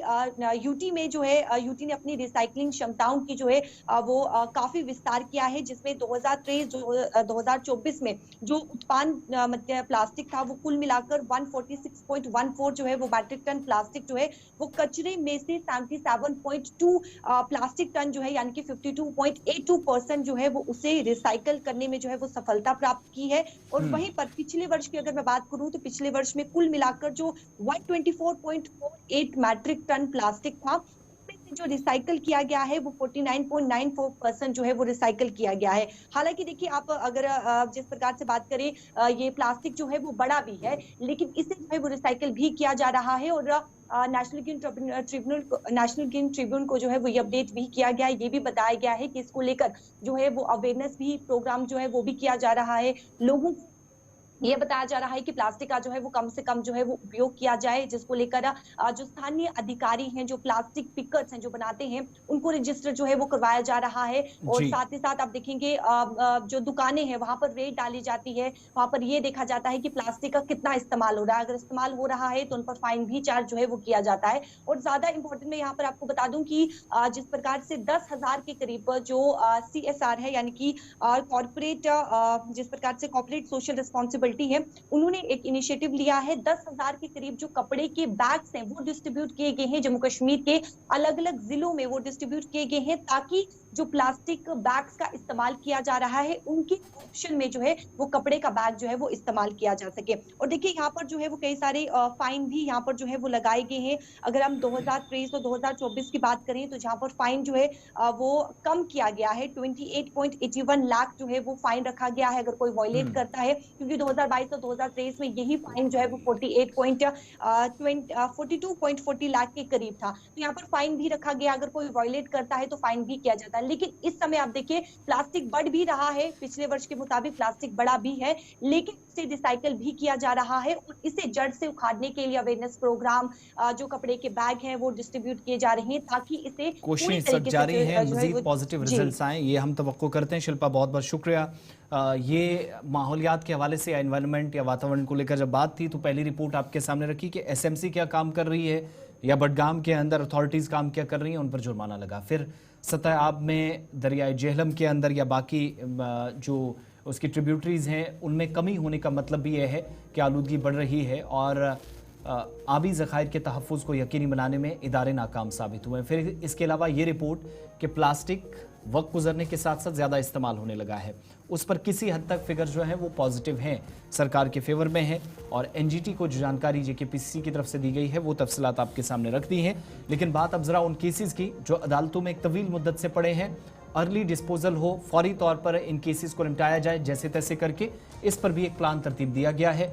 इमरान नाइक को हमारे साथ ज्वाइन करेंगे। ज़हूर आपको तफसीलात बताएं। बिल्कुल, ये अहम इकदाम जम्मू कश्मीर हाई कोर्ट की तरफ से कि जो पुरानी मुकदमात हैं उनको निपटाया जाए, और इस हवाले से बाज़ाब्ता तौर पर जो हिदायत है वो जारी की गई है, और जो DCM कमेटी है उनको फ़िलहाल ये जिम्मेदारी सौंपी गई है कि वो इस हवाले से जो वकला है या जो बार एसोसिएशन है उनके साथ मीटिंगें करें, ताकि जो पुरानी मुकदमात हैं कई बरसों से चल रहे हैं उनको जल्द अज जल्द निपटाया जाए।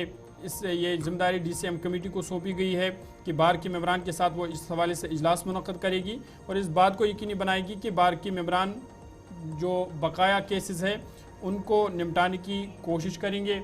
और इस हवाले से जो ज़िली अदालतें हैं, डिस्ट्रिक्ट कोर्ट्स हैं, उनको भी हिदायत दी गई है कि वो इस हवाले से जो पेंडिंग केसेस है उनको जल्द से जल्द निपटाने की कोशिश करें, ताकि कहीं ना कहीं जो लोग हैं उनको राहत पहुँचे। इस पर मज़ीद बातचीत करेंगे।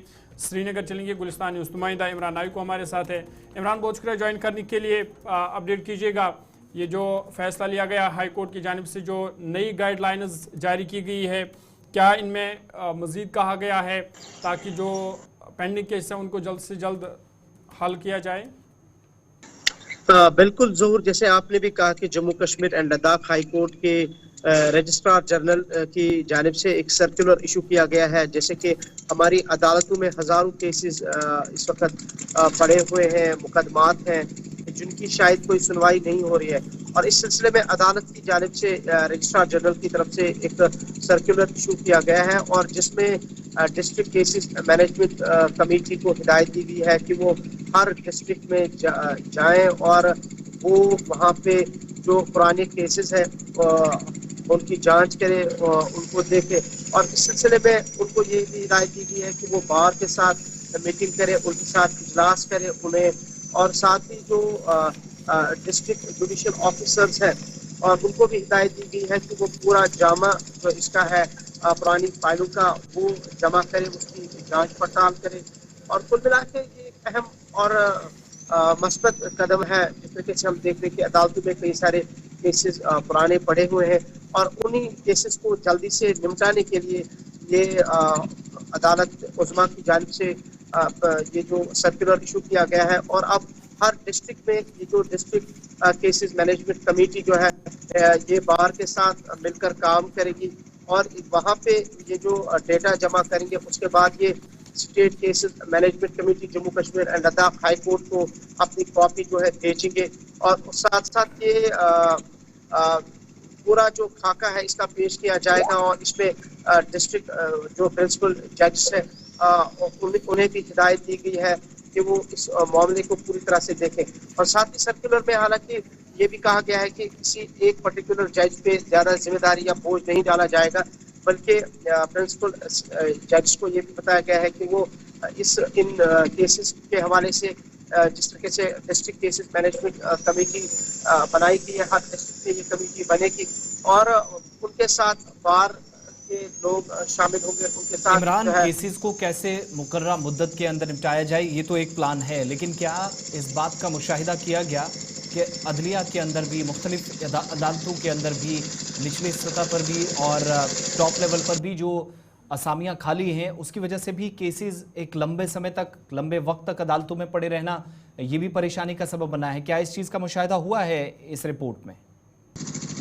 देखिए, फिलहाल अदालत ने जो ये कमेटी बनाई है, जिस तरह से उन्होंने डिस्ट्रिक्ट केसेस मैनेजमेंट कमेटी या स्टेट केसेस मैनेजमेंट कमेटी का जो मैंने जिक्र किया है, और इसमें ये तो जिक्र नहीं हुआ है कि अगर हमारे पास अभी कहीं असामियाँ खाली है तो उनको पुर कर रहे हैं, लेकिन आपकी बात बिल्कुल सही है कि जिस तरह से हम देख रहे हैं कि अदालतों में हज़ारों केसेस पेंडिंग है, और उसकी एक वजह ये भी है कि हमारे पास वैकेंसीज नहीं है, हमारे पास स्टाफ की कमी है, असामियाँ खाली है, जिसकी वजह से शायद वो केसेस कई सालों से पड़े हैं और उनकी कोई जो है वो जो मुकदमात है वो फिलहाल उन उसमें कोई इमरान, नहीं किया जा रहा है। जब हम अदालतों की बात करते हैं तो इस तरह के इकदाम पहले भी लिए गए थे कि जो पेंडिंग केसेस हैं उनको फास्ट ट्रैक बुनियाद पर हल किया जाएगा, लेकिन उसका कोई मुस्बत नतीजा सामने नहीं आया। इस बार नया क्या है और क्या कोई टाइम बॉन्ड दिया गया कि यहाँ तक ये जो मुकदमात है वो हल होनी चाहिए?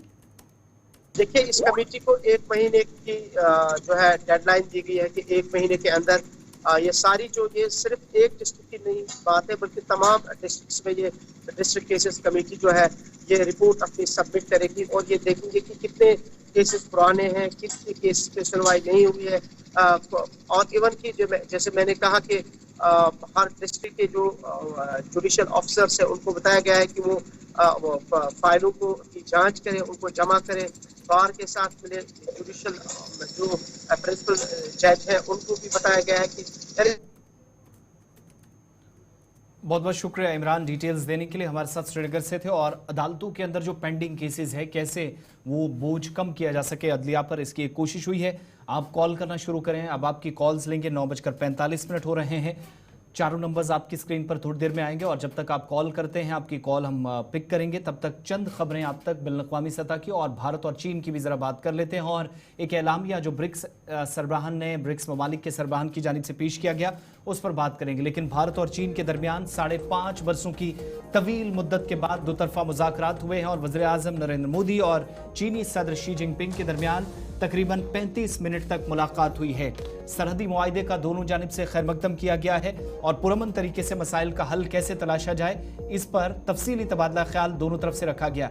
एक तबादला ख्याल हुआ एक तरफ जहां वज़ीर आज़म की जानिब से भारत के मौक़िफ़ को एक बार फिर उजागर किया गया, लेकिन मुलाकात की तस्वीर जो बड़ी इंपॉर्टेंट है, ये 5.5 बरसों का एक अरसा गुजर गया है जिस दौरान हमने आपको बताया कि ऐसी तस्वीरें आपको सिर्फ चंद सेकंड्स के लिए कई मरतबा सामने आई, लेकिन इस तरह की बॉडी लैंग्वेज, इस तरीके से चेहरे पर मुस्कुराहट हो दोनों लीडरान के और वो मुलाकात करें और वो जो पॉजिटिव रिस्पांस दोनों साइड से आए इसकी हम बात कर रहे हैं वो यहाँ पर आया। इस मुलाकात के लिए इन 5 सालों का इंतज़ार इसलिए करना पड़ा क्योंकि लाइन ऑफ एक्चुअल कंट्रोल या हकीकी कंट्रोल लाइन पर अप्रैल 2020 के बाद पहले भी वैसे ये तनाज़ात थे मगर इन तनाज़ात ने तूल पकड़ा।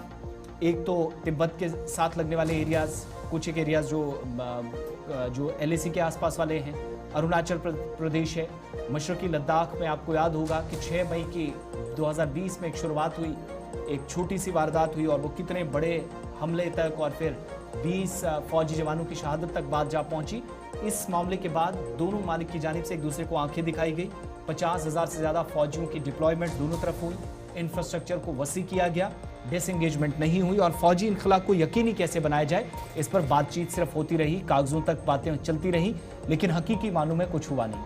अब बर्फ पिघलने के आसार हैं, 75% से ज़्यादा काम हुआ है और वो इस मीटिंग के बाद भी लगा। और इस मुलाकात ने बहुत सारी चीज़ें साफ कर दी कि मुस्तकबिल में दुनिया की 2 बड़ी इकॉनमीज, 2 बड़ी जो इक्तिसादी ताकतें हैं वो क्या करती हैं और वो जो वर्ल्ड ऑर्डर चेंज होने की हम बात कर रही हैं, इस ग्रुप के पीछे आप लोगों को चलते हुए देखेंगे।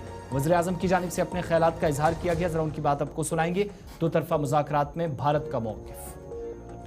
हमारा मानना है कि भारत और चीन के संबंधों का महत्व केवल हमारे लोगों के लिए ही नहीं, लेकिन वैश्विक शांति, स्थिरता और प्रगति के लिए भी हमारे संबंध बहुत अहम है।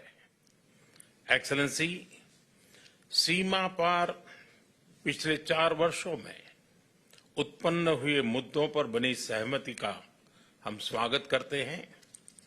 सीमा पर शांति और स्थिरता बनाए रखना हमारी प्राथमिकता रहनी चाहिए। म्यूचुअल ट्रस्ट, म्यूचुअल रिस्पेक्ट और म्यूचुअल सेंसिटिविटी हमारे संबंधों का आधार बने रहना चाहिए। आज इन सभी विषयों पर बात करने का अवसर मिला है। मुझे विश्वास है कि हम खुले मन से बातचीत करेंगे और हमारी चर्चा कंस्ट्रक्टिव होगी। धन्यवाद। चलिए, वज़ीर आज़म बात कर रहे थे। वक्त छोटे से ब्रेक का, फौरन हाजिर होंगे, आपकी कॉल्स पर चलेंगे।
ब्रेक के बाद प्रोग्राम सलाम जी के में आपका इस्तकबाल। कुछ ही मिनट से फटाफट से एक खबर आपके सामने। ब्रिक्स ममालिक के सरबराहान की जानिब से एक एलामिया जारी किया गया। गजा और फ़लस्तीन की सूरत हाल पर, लबनान के अंदर जो कुछ हो रहा है उस पर भी अफसोस का इजहार किया गया और गजा पर बमबारी और हलाकतों पर तशवीश का इजहार तमाम ममालिक की जानिब से एलामिया में दस्तखत करके कहा गया कि फौरी तौर मुज़ाकरात शुरू हों और इस तनाज़े को पूरी दुनिया के अंदर जहाँ जहाँ पर हैं उनको ख़त्म किया जाए। ब्रिक्स इजलास के मुश्तरका एलामिया में मशरक़ वस्ता की सूरत हाल पर शदीद तशवीश जाहिर की गई। गजा के मगरबी किनारे पर इसराइल की तरफ से जो बमबारी या जो नस्लकुशी की जा रही है, बड़े पैमाने पर फ़लस्तीनी शहरियों की अमवात, जबरी इनखला और तबाही पर तशवीश का इजहार किया गया। एलामिया में लबनान की सूरत हाल पर भी आलमी बरादरी को खबरदार किया गया और शहरियों की जानों के नुकसान पर इजहार अफसोस तमाम लीडरान ने किया। ब्रिक्स ममालिक में जनूबी अफ्रीका, ब्राज़ील, चीन, भारत और इसके अलावा रूस जैसे बड़ी ताकतें शामिल हैं जिनने एक टेबल पर आकर इस एलामिया पर इत्तफाक जाहिर किया। सब ने दस्तखत किए और इजलास में रूस ने ब्रिक्स सरमायाकारी प्लेटफॉर्म बनाने, इजलास के एक्सचेंज कायम करने और कीमती धातुओं और हीरों की खरीदो फरोख्त, ये जब बातें डिस्कशन का हिस्सा रहे तो उसी दौरान सबसे ज़्यादा पॉइंट ऑफ डिस्कशन जो बना वो गजा, फ़लस्तीन या लबनान बना, जहां फौरी तौर जंग ख़त्म करने पर तमाम सरबराहान की जानिब से, लीडरान की जानिब से जोर दिया गया। फटाफट से कॉलर्स की तरफ चलते हैं। हमारे साथ एक एक करके कॉलर्स ज्वाइन करना शुरू हुए हैं। फर्स्ट कॉलर हैं, अपना नाम बताएं, कहां से? हेलो अस्सलाम वालेकुम। वालेकुम अस्सलाम। अब ऐसा मेडिकल पे जी कॉलेज वाले बदलाय अगस्त पे वन 3 वर्दी यूनिफॉर्म आज black coat, black pant, black sweater, black कमीज। आज ये अम ब्रो वो ग्रे कमीज, वाइट शलवार, तम ब्रो वो वाइट सोरी, मगर अगस्त पे त्रीम टर्न यूनिफॉर्म बदलान वही यस क्या कर। बहुत शुक्रिया आपकी कॉल के लिए। ये एक ज़रूर एक इम्पॉर्टेंट बात है जो इनकी तरफ से नोटिस में लाई गई है। वालिदैन अक्सर इस तरह की शिकायतें कर रहे हैं। नेक्स्ट कॉलर हमारे साथ हैं। हेलो हेलो,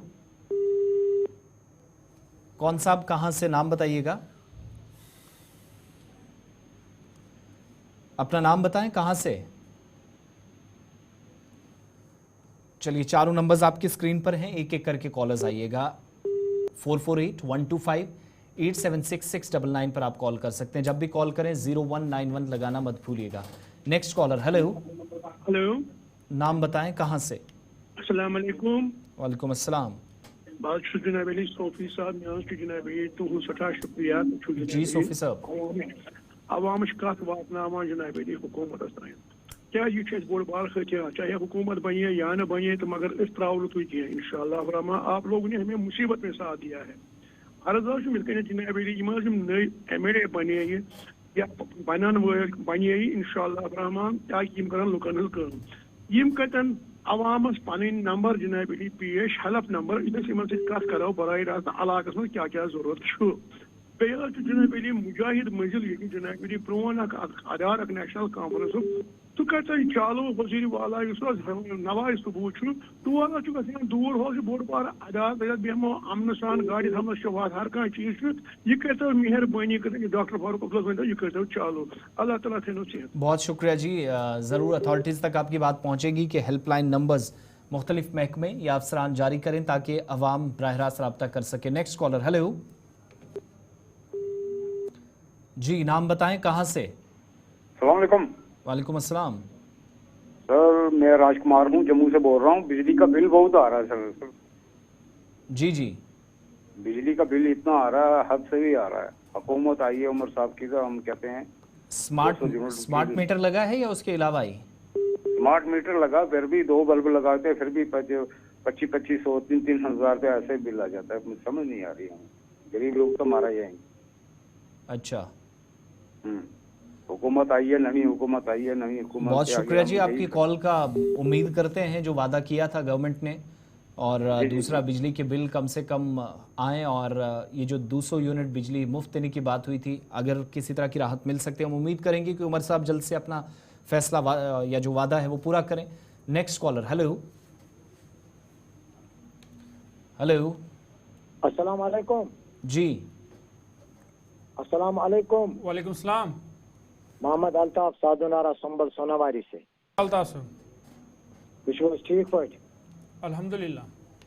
हाँ मसल ये JK बैंक शाख अख सोद दरिस मज हाँ तक सिर्फ दिवान 20,000 रपये 20,000 रपये रटान गसान प्रॉब्लम वन अपग्रेशन गस बैंक गया लट बह तुंद अंदे मसल 2-3 गए तुंद हल अस्पताल मसल बहरहाल शुक्र खुदायस कुन तुम वातनो कत ब्रो कुन पक पान तो बहरहाल सह गो मसल हल तुंद सठा शुक्र गुजार यह मसल गोस हल गसान प्रॉब्लम अगर 50,000 कड़न तथ पेवान गसन हजन या सुदरकूट। चलो जरूर मुतलका महकमस तक वजमस तो उम्मीद करो जे ये मामले ते बहुत शुक्रिया। नेक्स्ट कॉलर हमारे साथ लास्ट कॉलर है। हेलो हेलो चलिए जी, बहुत बहुत शुक्रिया आप तमाम लोगों का। 9:58 हो रहे हैं। आप सबका बहुत शुक्रिया। कल दोबारा कॉल्स का सिलसिला शुरू करेंगे। कॉल 9:45 के आसपास करना शुरू करें। हमें कई बार इंतज़ार करना पड़ता है, बीच में से 5 मिनट ऐसे निकल जाते हैं, फिर बहुत कम ऐसा मौका रहता है कि आप लोगों की बात सुन पाएँ।